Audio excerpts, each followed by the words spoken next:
Good morning. Ngasi ki akoi ki card ki message hapeta yung minarase ko. Ato ngasi je sabon se numit April ki tang kuntaret ato set ka daba color haragati hangapan no chugumba set pi bai ko. Thursday numit se de. Ato aham bada akoi ki card ki message se yengase adugi matung na timing ay mo haijarage ko.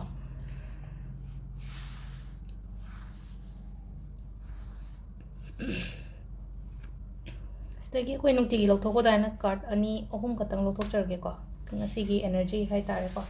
Ngasi energy ki matung ina kari message lake hai bado. Chiller ko. Card number 1, 2, and 3.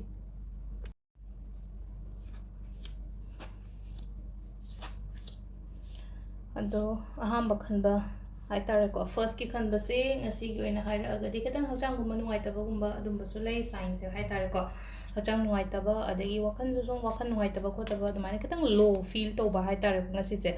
mase mi se nupi se phamung da phamaga lay se angka adu na hai energy ka se hai tare katang ngai down chat pa low chat pa ko adumai lay ne ko energy hai na hachang ki energy katang na ti ko wakan da su lay na ko wakan da su hai di yamna wakan ka picture ba ko chan ba adumai na adu sida yam ka hana hai tare ko khanjan biganu ko hai di khanjan biganu kamai to ro kamai khanjan loi du no ha kani bam question ja hai ta lei na ko hai di kamai na hai di khanjan ba jibo kamai na khanjan loi du no ko na meditation gum ba taw biyo meditations gum ba taw ba har ga ti lei na ko aina mama ge da chakra meditations kari kra ha pani khangde natraga isai aing ba ma tharaga hai di phamaga mishalaga ngatang phambi ba hai tare ko release ta hun ba hai tare ko ngasagi aina phatau di khalli ba kholi ba mayam natraga ai hachang nuai tri se loina release ta ubra chano ko every time aina shor hondo ba khuding gi hai tare ko shor honjan ba sin aphaba loksale ne hondo ko matam sin hai di phataba hondo ine hai ba gi wakhan da hai tare ko ani shuba ko ani shuba sina hai di kenoma mai hai di thabak oiraga nungai ba phongdo po oina oi ko ngasi se ko ado thabak inkhang sum ai ngasi togo tori ba ko khallaga leiri ba ko liyo mayam da chapi yo pangthok yo ko mai pakpa ya bagi chances yamna lei aduga wakhan da sum khallo hai di aina chatori ba thobak se mai pakani na ko mi pun ba khot pa kharam su le ko hai di mi ahum je pullaga hai di su harau na ga leiri se aduga ahum subagi sina 9 of pentacles la ko 9 of pentacles se su hai di sel thungi kai gi haraga di pesang sa lak pa ko po oina pi gani ko ngasi se ado isha ge oina su hai tare ko khetang kharaga hena hai tare ko isha ke na na su la yo yamna adu do na hai di aphaba attract ro kani ko engonda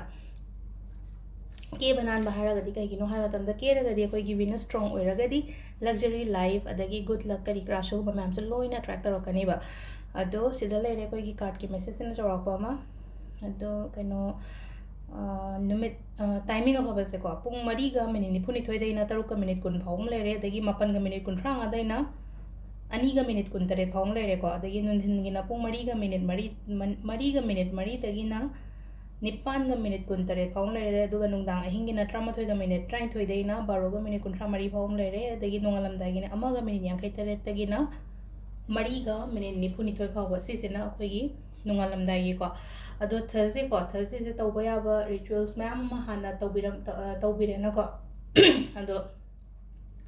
ano ba yeng ba ngai gi di khangam da ba se ko ina Thursday se koklu ganu hai ba ne ko koklu bi da ba hai tar nupi ngai gi oina hai tar ko nupa gi na te ko especially nupi ngai gi oina hai ra ga di Thursday se koklu ganu Thursday koklu bu sa kamai taw ge hai de khoi gi video da hai yam sang ani ko na mung no mom se ma ge ko ado yari ngai ha avoid to bi mamang da den hai gim ne ko